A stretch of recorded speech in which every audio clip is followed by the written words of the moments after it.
always take on things I'd never done before. Growth and comfort do not coexist. Ginny Romney. I'm not scared to admit that I love being in my comfort zone. I really just like enjoying my day slowly and comfortably. My favorite things to do right now are to film my dog, and trips to Safeway sound really fun to me. I mean, this Tim Hortons Cafe Mocha cereal is like Lucky Charms for adults. But for some reason, and I have no idea why, but I've been feeling really guilty for preferring this kind of lifestyle. Actually, no. I've been struggling with this for the past year, just being torn between wanting a life outside of this thing that I do for work, this thing being UX, where I do it full-time for work, I freelance it, I talk about it on YouTube, and I study on my own, and I still treat it as a way of staying creative. I think UX has taken over my life, but also recognizing that I still need to push myself, that I'm not particularly smart or talented, and I need to work harder because that's the one thing I can control. That it's way too early for me to take it easy, and with that whole thought, it's not the time for me to have other hobbies. And if I do have a hobby, I use it and defend it by saying that it's going to help me with my career. I know that sounds weird, but that's the best way I can explain it. So this week, I worked on really trying to find a balance between growth and comfort. I started off the weekend by going to an online event for World IA Day. IA stands for Information Architecture, and it's actually a really big component for UX. Good morning. So you might be wondering why I am awake at like 8 in the morning on Saturday, but it's because I promised my old UX manager that I would socialize once every quarter. So that's what I'm doing, I'm socializing. Right now there's going to be like 5 or so hours of talks, but yeah, that's why I'm awake. Because I promised my manager I would socialize. I think they're just doing introductions right now, which is why I get to do my makeup. I'm not sure if I'm going to turn on my camera, but like just in case I do, I get to not look like I just woke up even though I just did. But I think I'm like already used to waking up so early because of my job and its location now. I mean, like, I'm used to it, but it's not like it feels good to have to get up this early. But I don't know, it's not as difficult as it probably would have been if I was working my old job.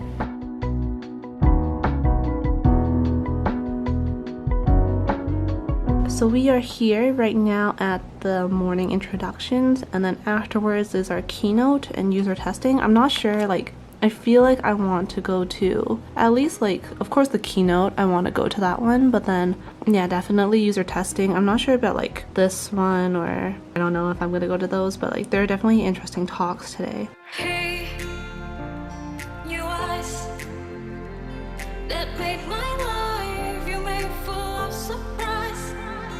Staring you under the sunlight, you, my heart feels so right. You are the one for me tonight. I will never let you down, and I will never let you go. Anytime under the sunshine, always try to stand alive. This whole world I can't go on, but you and me is holding on. Hey guys, I just finished up the World IA talks that I've been listening to today. Yeah, it was really good. I thought there were some talks that really resonated with me and some talks that I kind of related to more than others, so it was a bit hit or miss, but overall I thought it was a really good experience. There was this one talk where the guy was like, you have to be able to adapt to different changes, and he talked about how his parents, like a lot older, were now really good at ordering off of Skip the Dishes or Uber Eats and things like that. So that's kind of what I felt with my parents as well. When I used to live with them, I used to do all the like online ordering or phone calls and anything like that, but with the pandemic and everything, they've actually gotten really good at ordering things online, so I'm actually very impressed with them. Overall though, I thought this was a really good experience, and there's a lot of things that I took from here that I can apply to work or that I want to share with you guys, or I don't know, just kind of like inspirational, I guess. So yeah, if you guys have any of these online events, this one that I went to today was free, then I definitely recommend that you guys check it out. You can just be there to listen, but like if you can network and socialize and that's what you're good at or that's what you're looking for, then you can do that as well. I definitely thought some of these talks were very valuable to me and where I am right now. I really recommend that you guys just go ahead and try it. You never know what's gonna happen, so yeah, just be willing to take that chance. Switching gears back into work, this week I have my very first presentation with my new client and my new company. So yeah, it's a pretty big deal. It's always hard going into a new company, especially being on the younger side and also being in a senior position. I need to prove myself not only to my clients, but to my coworkers that I'm capable. I need to prove to myself that I'm capable. But this week, I was actually met with resistance to my ideas. Or maybe resistance isn't the right word. Here's a TLDR. After sharing an idea for our project, I got the good old, "This is actually how the business world works, Charli," lecture from an older male coworker. Now, if I don't move on, I'm going to get pretty heated because it's such a condescending and frustrating thing to hear. It doesn't matter how many times you've heard it, how many people have tried to say that to you before, it's always going to be condescending and frustrating. Moving on, because I said I would. The best thing I can do for me right now is to be amazing at my job. So this is how I prepare for client demos. I start by creating an outline for how this presentation is going to go. It's usually pretty standard, tried and true, and I make it all in Figma. It helps to introduce a client to what software I'm using, and it keeps me from switching between a PowerPoint and Figma, which can make a presentation feel really clumsy if you're switching back and forth. Recently too, Figma added an additional frame in their sidebar for presentation, which is what I ended up using. This demo is an hour long, so I need to make sure that I time box myself properly. So let's start with the title. Summarize the topic, show gratitude for everyone's time. If you're new to a project but everyone else already knows each other, then just quickly introduce yourself. Next, move on to objectives. Why are we here? What will we cover? Topic 1, what is a prototype? Why do we need one? What do prototypes do? Talk early and often about testing. Prototypes are only a replica of the final product. This isn't done with code, and we're focusing on features and flow and not colors, styles, and fonts. Then walk through your prototypes. Iterate and visualize yourself giving this demo. I've done so many of these, and every single time I still find myself shaking when presenting. Replay it in your head. Record yourself speaking. Where do you stutter? Where do you trip up? The more that you play through your demo in your head, the more you're going to be able to predict the questions that are going to come up, and then you can actually prepare for it. Go through the whole thing. When you find yourself stopping, start again from the beginning and just keep going until you can run through the whole thing. Do it as many times as you need. What about this? How will this work? Ask yourself, is this going to be helpful? Should we do A or B? Can we go back? What does this do? Write down a list of questions that you want to ask your client and when you want to ask them.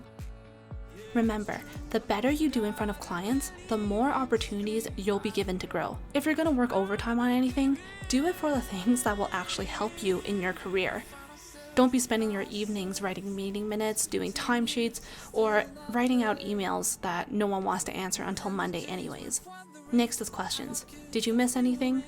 Is the client feeling good about the solution? Always encourage engagement and discussion.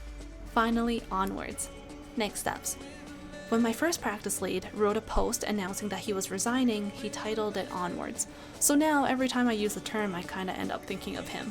In a good way. Now I use this for all of my demos. Talk about how this presentation and discussion will help move the project along.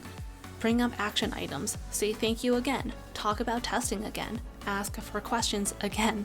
Remember, you can do this, you can do it well, and when you do, it's all worth it. This is the feeling of growth. You do things that make you scared, and you can prove that you are successful and professional and so capable of completing your responsibilities with excellence. So keep growing and challenge yourself with the uncomfortable.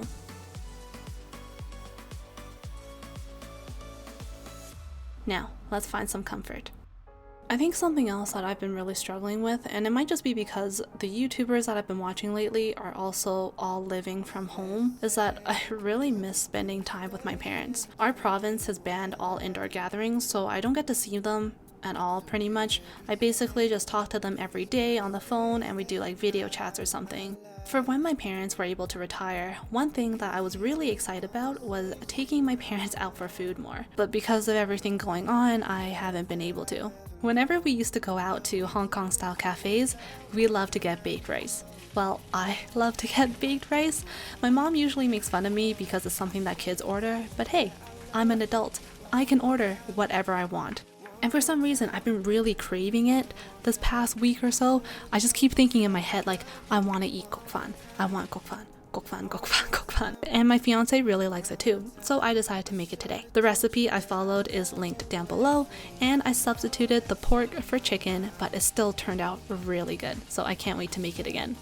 A couple days ago, I was talking to my mom and she let slip that her and my dad actually watch my YouTube videos, which is terrifying. But I always had the feeling that they did, which was why I never really filmed myself cooking or what I was eating, because I know they're just gonna make fun of me because all we do is eat like frozen food, or we don't eat enough, or we eat too much. Usually we eat too much, so I didn't really want to film it for them to see, and then I'll get like a kakao message and they'll be like, why are you eating this in your video?